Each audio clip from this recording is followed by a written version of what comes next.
Hello, readers. My name is Nnaemeka, but you can call me Emeka. Welcome to another episode of the Rovingheights podcast. Today, I spoke with one of the writers that I admire most. About one of my favorite books of 2023. It's his debut novel, and if you follow me on Twitter, you must have seen me shouting and ranting and trying to get everyone to read this book.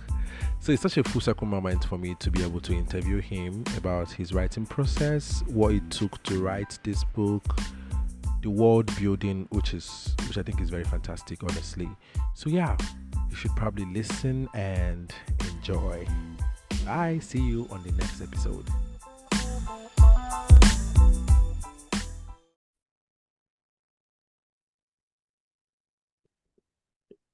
So today I have an interesting guest with me. I am such a huge fan of his work. I think the first time I read his story was when he was shortlisted for the Ako King. He is the winner of the ROSL Readers Award in King Prize for African Writing, nominated for the 2021 Locus Award for Best Anthology, winner of the 2018 Nomo Award for Best Speculative Fiction Short Story, and a finalist for the Bean Books 2022 Jim Bean Memorial Short Story Award. Wole Talabi is a Nigerian speculative fiction writer and editor, and most recently the author of Shigidi and the Brass Head of Obulafon. Hi, Wole. Thank you for joining me. Hello. Thank you for having me. It's nice to be here. Yes. So I'm very excited to chat with you about this book because um this is probably going to be one of my top 10 books for the year because I don't think we Wow. get in yeah. I don't think we get enough speculative novel, like full-length novel. It's always like short stories. We have to read them in magazines. And I just feel like and you did a very anyway, before I get into that, for the sake of our listeners, I am going to read a little about the book just before we start chatting. So Shigidi and the Brass Head of Obulafon. It's about Shigidi, who is like a disgruntled nightmare god and a demotivated nightmare god that works for Orisha Spirit Company, reluctantly answering prayers of his very few remaining believers to maintain his existence long enough to find his next drink. When he meets Nneoma, a sort of succubus with a long and secretive past, everything changes for him. Together, they attempt to break free of the obligation and the restrictions that have bound him to his godhood and navigate the parameters of their new relationship in the shadow of her past. But the elder gods that run the Orisha Spirits Company have other plans for Shigidi, and they are not all aligned or good. From the boisterous streets of Lagos to the swanky rooftop bars of Singapore and the secret spaces of London, Shigidi and Nneoma will encounter old acquaintances, rival gods, strange creatures, and manipulative magicians as they're drawn into the web of revenge, spirit business, and a spectacular heist across two worlds that will change Shigidi's understanding of himself forever and determine the fate of the Orisha Spirits Company. I think this is the best blog I was able to find online because I was trying to see how to talk about the book without giving much spoilers. Yeah. Well, I helped the publisher write that description, so I think it's accurate. Yes. Yes, I agree. I agree. So I'm going to I'm going to start with one of the things that stood out to me the most, which is about how you exploit capitalism. I think it's one of the most central things in the book, one of the most grounding thing about it, because you know we see capitalism as something that also transcends the mortal realm, and it makes sense because of how much sway capitalism holds in our lives now. It makes sense that something like that, a variation of it, will be in existence in the spirit's realm. Can you walk me through your decision to exploit in that way using this book?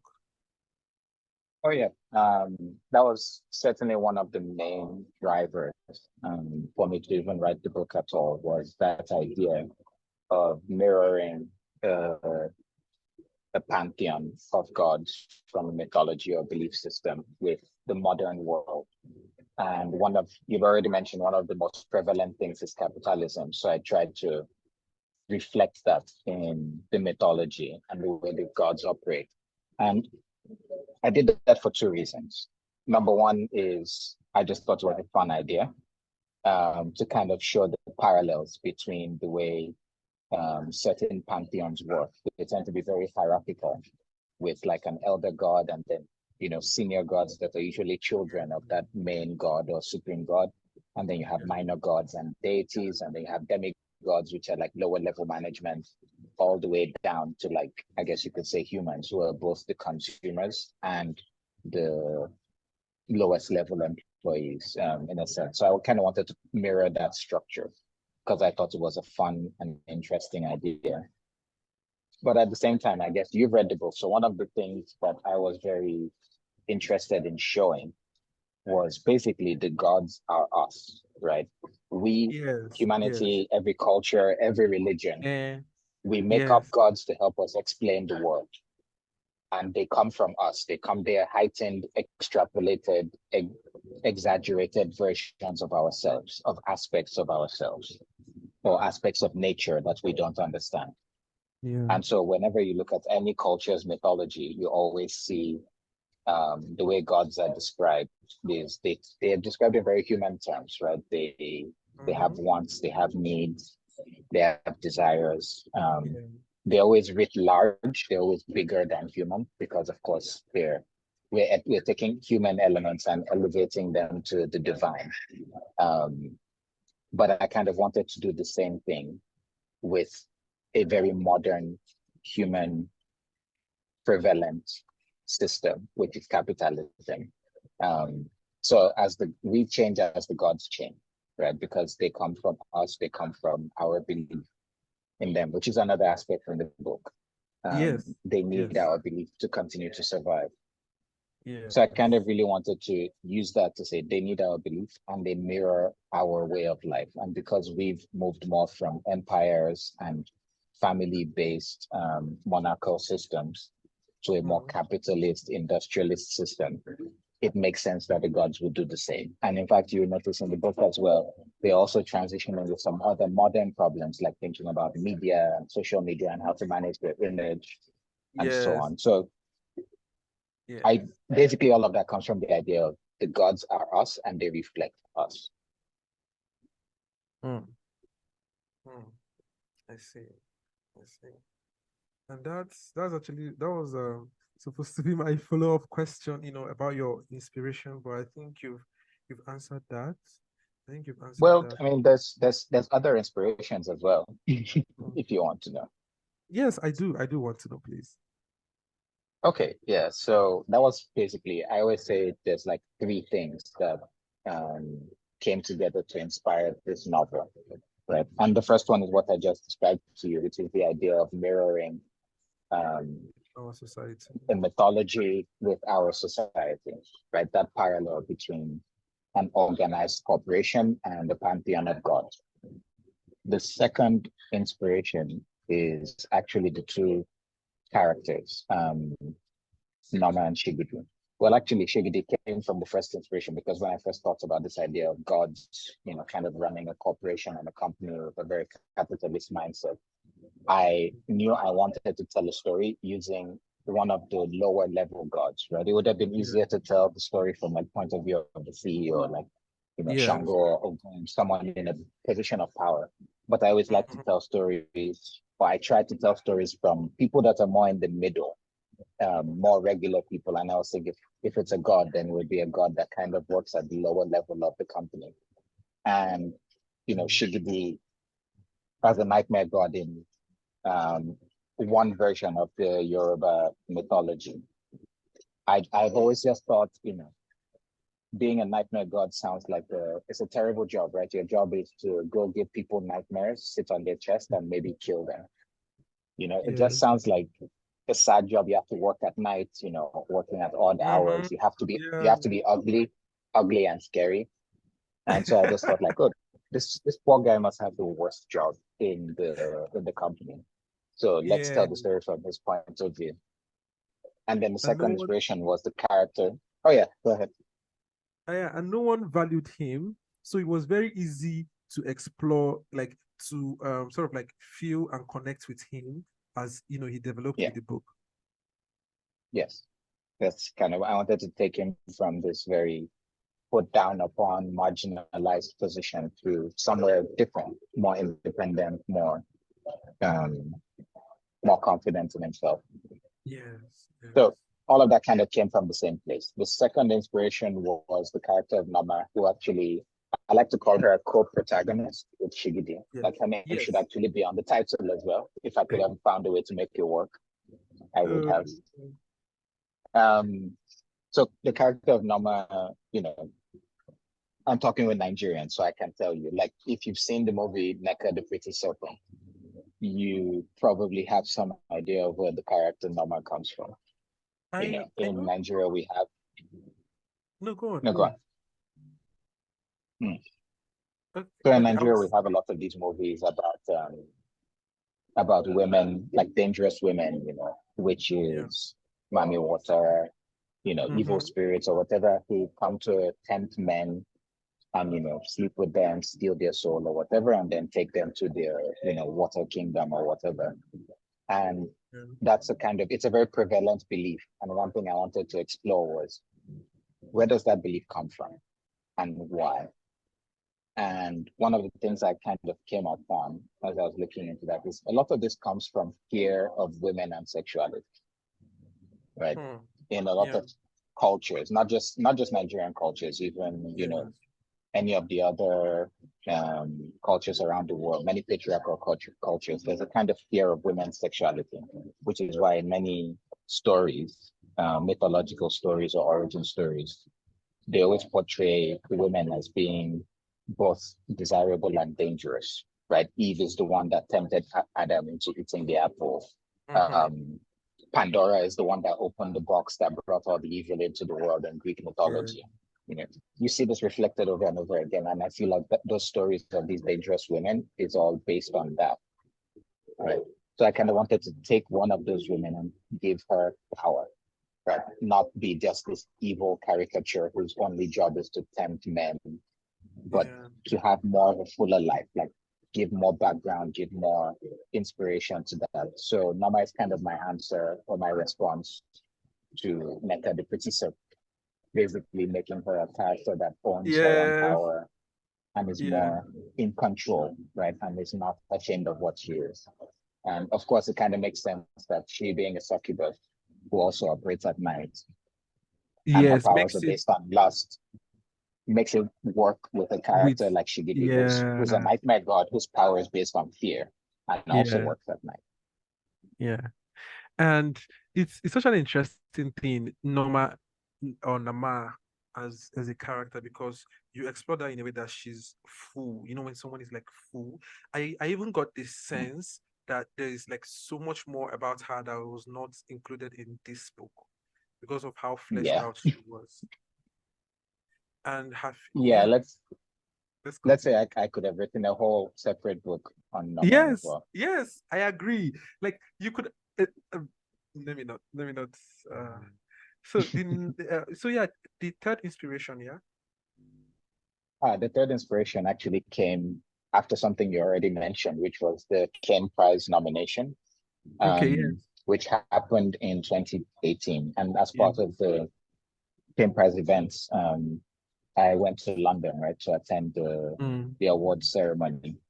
And I went with some of the other nominees, Nnaemeka and Funke um, Ogunike, and we went to the British Museum just to spend the day there.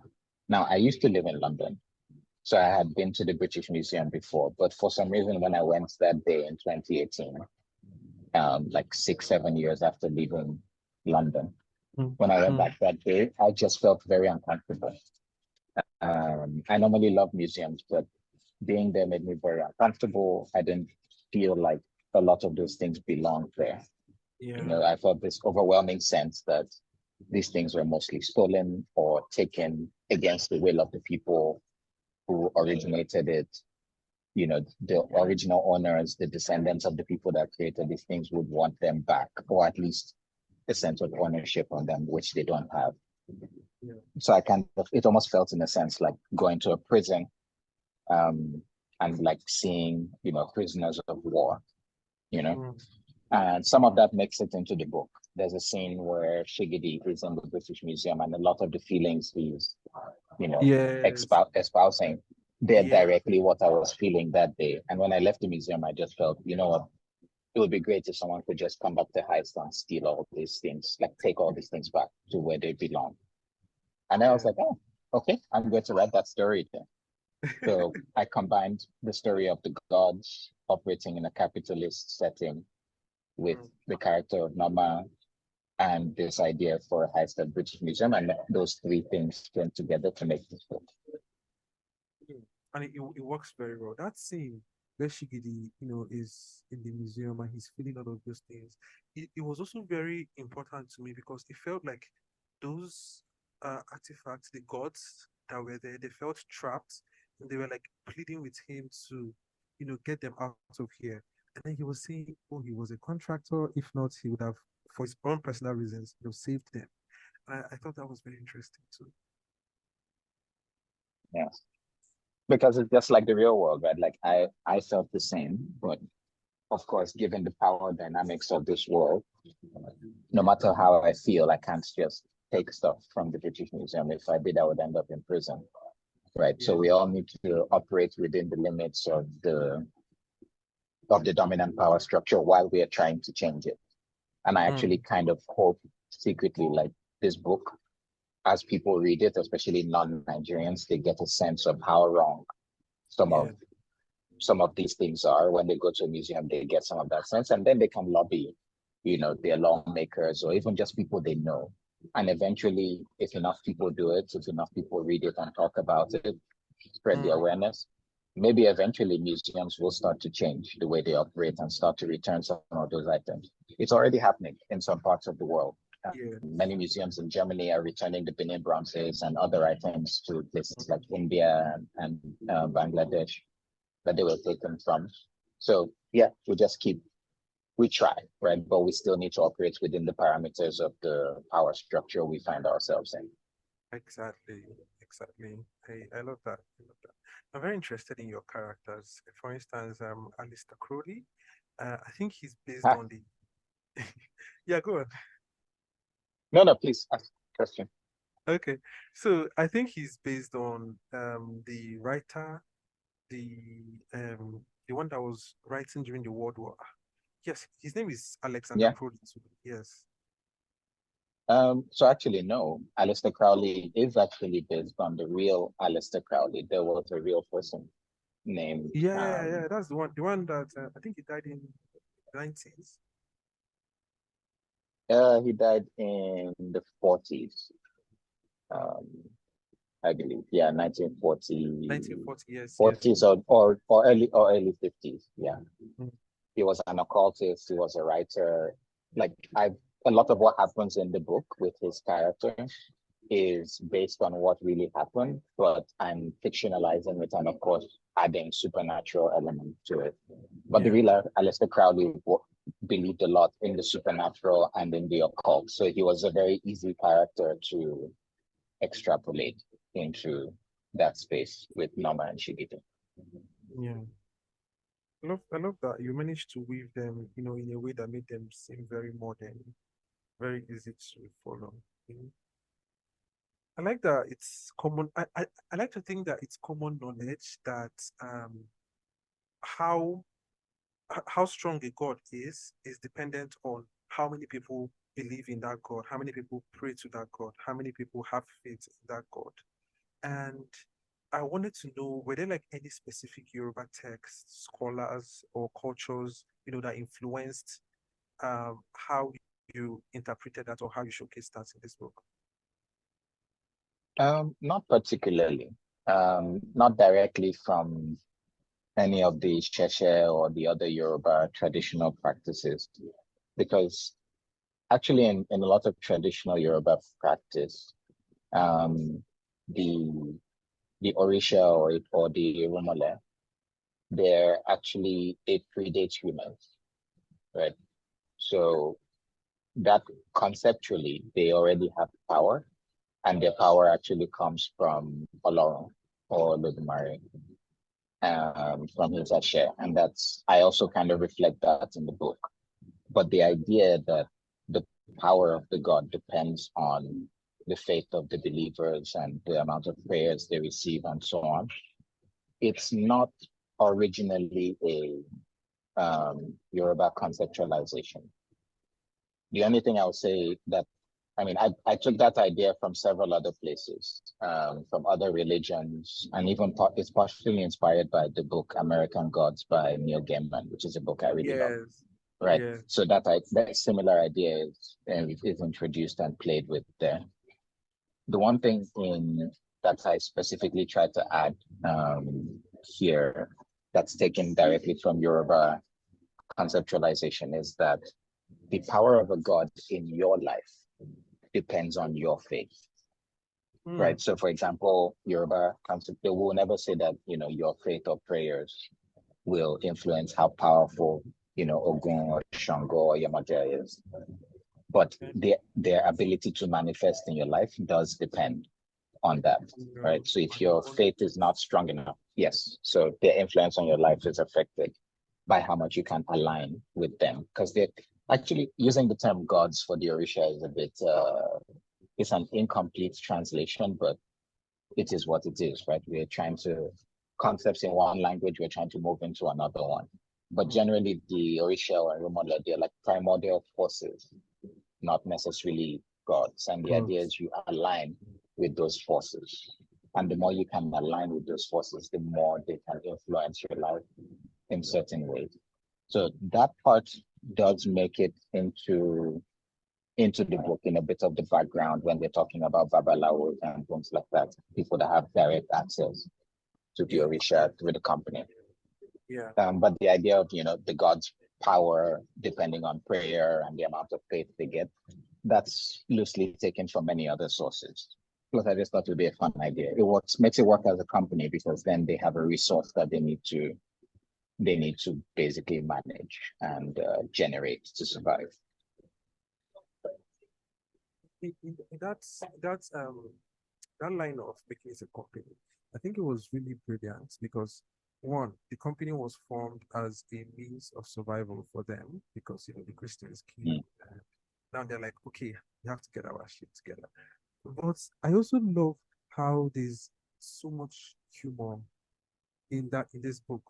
Especially there's this scene where um Shigidi comes to meet one of Shango wives, the one that gives him assignments, and then there's like no electricity, and then she goes on to say, "Oh, how many prayers did you generate for you to be able to um pay for electricity and all of that?" So I think that concept was very interesting to me, very funny, and very wholesome for the book generally. Yeah, thank you. I think I was trying to do something a bit complex with the book, which is there's a bit of satire, right? A bit of satire of capitalist structures and settings and viewpoints. But at the same time, there's a serious exploration of character in Shigidi and Nneoma.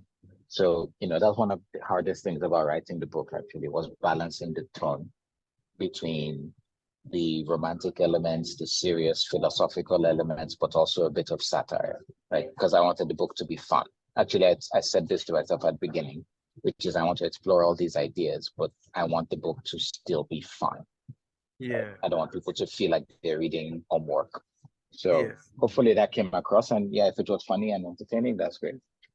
Yeah, it did. It was really fun. It was fun. When I finished it a few days ago, and I remember I was awake reading. I think the most interesting parts were parts that had to do with Nneoma and Shigidi together, which is also interesting about the formation of their alliance. if Shigidi wasn't a nightmare, if Shigidi wasn't someone that was unhappy, which was also explored again in the book when Olorun was saying that the reason they are also not progressing is because their gods are not happy with what they are doing. Because if Shigidi wasn't unhappy, I don't think he would have agreed with that alliance with Nneoma. I don't think he would. Yeah, exactly. And that's part of where the critique of capitalist systems comes in, or at least part of it, Mm, in that I a lot of modern economies, especially now, um, they you talk to a lot of economists and they tell you that capitalism is kind of the optimum way to structure a society to manage and generate value, right? Resources. They say yeah. things like communism is not practical, socialism is not practical, any other system is not practical. But the truth is, capitalism, one of the main things is it does is generate unhappiness. You see this in almost every main city, every major city in the world with people that are fully into capitalism, right? Like investment bankers and people desperately trying to generate profits. CEOs fully dedicated to nothing except generating profits. And what do you end up with? You end up with damaged environment, with employees that are unhappy because, in order to keep generating profits, you need to keep cutting costs. And eventually that means cutting people's salaries, which means they're not getting paid much, right? You're trying to pay them as little as possible so that you can keep as much profit as possible. Uh-huh. So, the damage to the environment, the emotional damage to people, the underpaying and exploitation of, you know, lower classes, these are all kind of natural results of any capitalist system unless you put guardrails on it, right? Like what some of the Nordic countries have done, where it's a capitalist system, but there's like a minimum wage, which is really high, and there's a maximum amount that you can make. If not, you get taxed like 90%. And there's all these sort of things you need to do to constrain capitalist systems so that you don't get an extreme. Yes. Um, so one of the things I wanted to do in the book is kind of show that the capitalist system is failing. So these gods have basically adopted almost a foreign system of running and operating themselves Mm, because they think they need it to compete with the foreign gods that are basically taking their believers, which is there's a whole reference to colonization there, but I don't go too deeply into it. yes, yes, But yes, yes. I I Was on the just I just outreach. wanted it to I just wanted it to come across quite clearly that this system doesn't work. And I know for sure I'm going to do a follow-up story. I won't confirm yet if it's going to be a sequel novel or if Mm, it's going to be like a standalone short story or novella or whatever. But one of the yeah. things I do plan to explore further is how they can move beyond that capitalist system Okay. that they've adopted, thinking they need it to compete. Because I Yeah. personally believe that there are better ways to organize economies, systems to generate value, keep happiness, Mm. maintain the environment, and Ways, still keep progressing. yeah. And that's one Ways of the that things I'm going to explore. another thing is that yeah, ways that creates a legal means of exploiting people. You know, that's one Mm, of one of my major challenge with capitalism. It just makes exploitation legal because if you're not able, if yeah, you don't want to do it, another person will do it for the pennies. exactly. And that's the system, right? They're always tending towards cheapest possible. So yeah, anyway, it does come out in the book, I think. Shigi's Yes. unhappiness is one of the things, but there's other gods mentioned. When people read the book, Yeah. they'll see what remain. Yeah. They will. And yeah, eventually it leads to dissent and hopefully eventually change. Yes. Yes. Can we talk about the chapter orders? Did you write them in that way, or was that something that a lot of thoughts went into? How we start here, we go here, we come back, we go forward, we go back. Was that very Mm. intentional on your part? Oh, absolutely. Yes. So the part that makes up um, kind of I won't say the middle of the book, but there's a part that largely takes place in Lagos. Um, I had written that as kind of a standalone short story back in 2017. And then when I decided in 2018 that I was going to write this book, I actually wrote the first chapter first. I wrote the first line of the first chapter was actually the very first set of words I wrote, because I knew exactly how I wanted it to start, which is at the end. And then we go back and we kind of build back up to fill in the character details and so on. So the whole idea of going backwards and forwards in time was always built in. It was difficult, but mostly I wrote it in that order, with the time frames jumping back and then forward again. The main thing was I knew I wanted to keep the heist at the British Museum kind of the central framing device, right? And then in between, whenever there was space to put in a character moment or to explain a motivation or to introduce a new character, I would go back to the correct timeline and try to introduce them at just the right time. Yes. So I wrote it more or less in that order. During the editing process, some of those orders were changed. I think 2 or 3 scenes were moved, but mostly that is the way it was intended. There is a version of this. When I was talking with my publisher, we tried having a version that was chronological, right? Starting at the beginning in time and then working forward. It doesn't work. Not for this story. I believe because this story, yes, it's a heist kind of fun caper, but it's also, as you rightly pointed out, it's also very much character driven. And so even though the plot is important, the character elements are more important. And so introducing those character elements at the right point is what made the story work. So for me, that was very intentional. That's the way it was written. To me, that is the ideal way for the story to be read. I know it might be slightly confusing for some people because some people love to read chronologically, but I believe that is the best way for the story. I believe so too, because it's so what happens from this perspective of a reader is what happens is when you read, you have questions, especially with this. When I was reading, I had questions, and the next chapters they were answering those questions, making me more curious about these characters because at the bottom, at the basic level, it's about these characters. It's not even about the heist. It's not about anything. It's about them as, gods and their past lives. So it was just very interesting to go back. And I noticed that some of the chapters some were more explanatory, like they were more like, explaining things, but they were very engaging as well. And then some were, about backstories. Just it works this way. That's what I'm trying to say. It works this way. It works this way, yeah. Perfect. I'm glad you think so. Yeah. Okay, so I was going to ask if we're getting a sequel, but now you've already answered that. So okay. I don't know if it's a sequel yet, like you said, but I just don't want there's a lot of world building that went into this book, and I feel like we can get an entire series of the world that you have built. And this is looking at the amount of word building that went into it. I'm like, this book is small for the amount of things that is contained and the amount of things that he was able to explore. Yeah, I definitely already mentioned I have more things I want to explore in this world. Obviously things like whether it will be a novel or a short story or a novella, or in what format, I can't say yet because things are still in flux.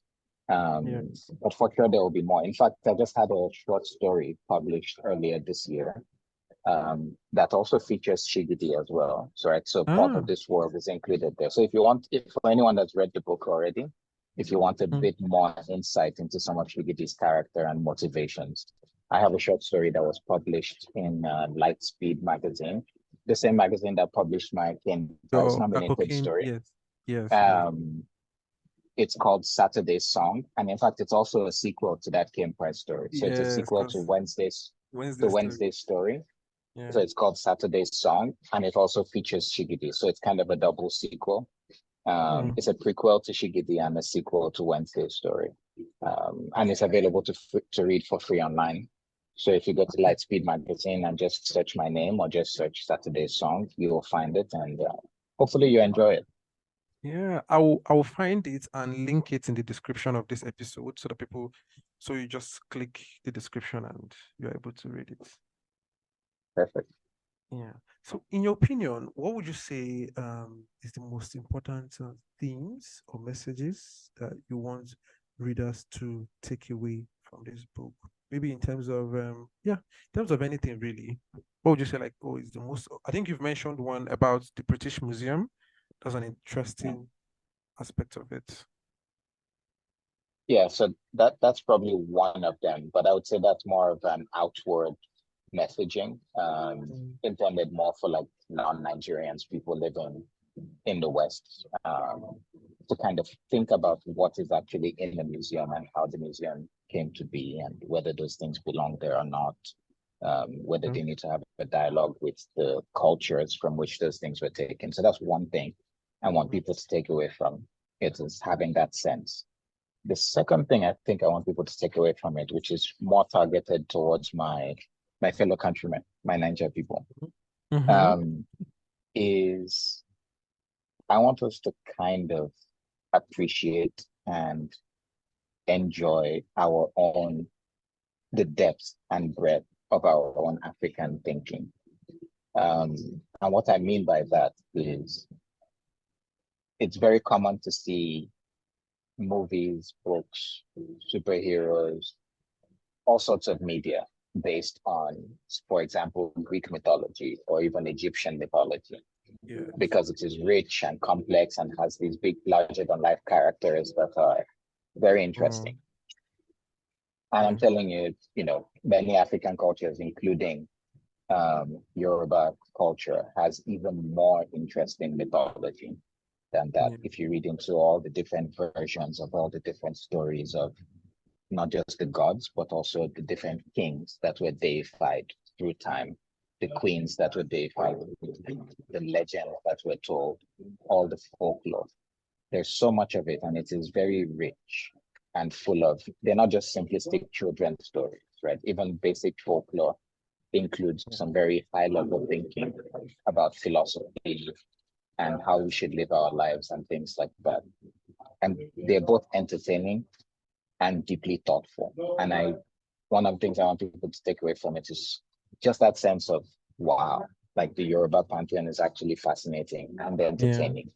And I Yeah. would love to read more. And you can talk about it. And when we're talking about like powerful gods or whatever, even just as a joke, Mm-hmm. when we talk about Zeus and, you know, um, Thor and all these gods, we should include Shango as well in those conversations, and to that Yes. level of playfulness and reverence at the same time. It doesn't need to be either or, right? Because Mm-hmm. what we tend to find is the two extremes. It's either people completely dismiss the Yoruba or the local African pantheons as, oh, these are just random stories people told, they don't matter. Mm, Or the people that still fully believe in them have full reverence and take it extremely seriously. And even a book like yeah. this might make them feel like, oh, it's too playful. But I believe, like almost the same way it's alluded to in the book, you need to Yeah. both believe, but also be able to play with the gods, right? And Yeah. that helps us reinforce and understand and spread their message through time, right? In media, in stories, in all sorts of different avenues. So we should take that sense and put our own gods and our own ideas and concepts on the same level as every other mythology, storytelling, folklore culture from around the world, because they're just as rich and just as fascinating Yeah. And and I just as love. entertaining as well. Yes. Yes. Definitely. And I love that you said that because I think this is one of the few books that is like non-Western based mythology, and it's very true to that meaning.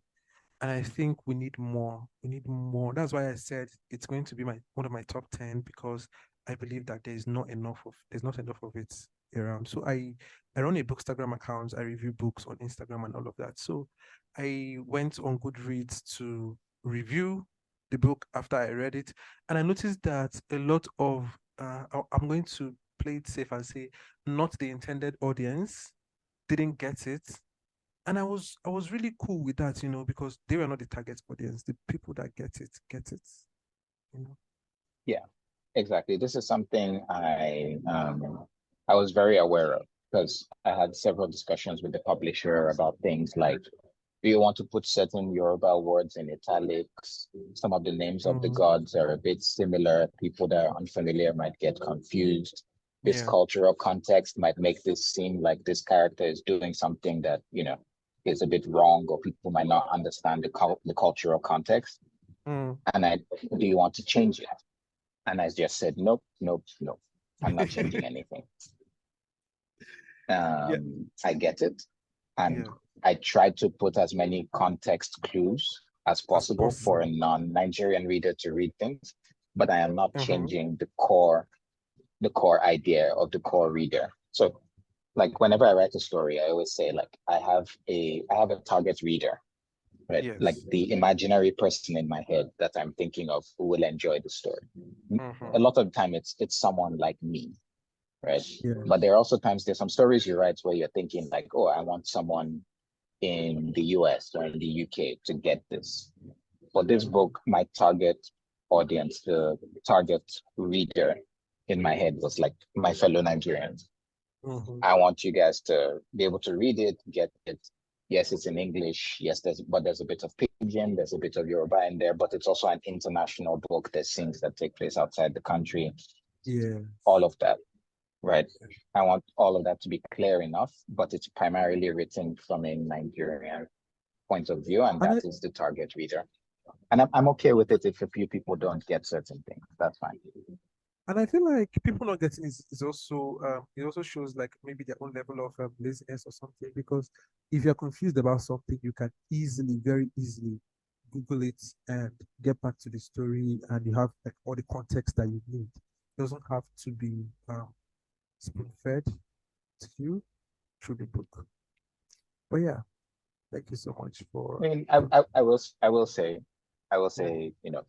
readers don't owe me anything, right? If you felt confused, that is a valid feeling. I won't tell you not to be.